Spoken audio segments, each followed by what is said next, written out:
আয়োজিত হয়েছে বাংলাদেশ ছাত্র অধিকার পরিষদের সাথে বিভিন্ন সামাজিক এবং রাজনৈতিক সংগঠন থেকে প্রায় শতাধিক নেতাকর্মী আজকে বাংলাদেশ ছাত্র অধিকার পরিষদের সাথে যুক্ত হয়েছেন। আশা রাখতেছি এই নতুন নেতাকর্মীদের দ্বারা বাংলাদেশ ছাত্র অধিকার পরিষদ আরো সামনের দিকে এগিয়ে যাবে এবং তারা নতুন প্ল্যাটফর্মে এসে নতুন ভাবে যুক্ত হয়ে বাংলাদেশের মানুষের সেবা করার সুযোগ পাবে এবং দেশের মানুষের জন্য কাজ করার সুযোগ পাবে। আপনারা জানেন 2018 সালের কোটা সংস্কার আন্দোলনের মধ্য দিয়ে বাংলাদেশ ছাত্র অধিকার পরিষদের যাত্রা শুরু হয়।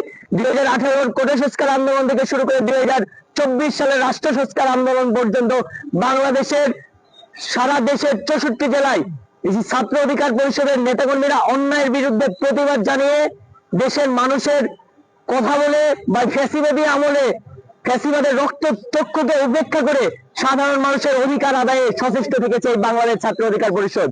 বাংলাদেশ ছাত্র অধিকার পরিষদ সাধারণ শিক্ষার্থীদের জন্য একটা গর্বিত প্ল্যাটফর্ম। আমরা লেজুর ভিত্তিক ছাত্র রাজনীতির বাইরে সাধারণ ছাত্রদের জন্য শিক্ষার্থী বান্ধব ছাত্র রাজনীতি প্রতিষ্ঠা করতে চাই। তারই ধারাবাহিকতায় আজকে নতুন সদস্যরা যুক্ত হয়েছেন, প্রায় শতাধিক নেতাকর্মী আজকে মোহনপুর উপজেলায় বাংলাদেশ ছাত্র অধিকার পরিষদের সাথে যুক্ত হয়েছেন।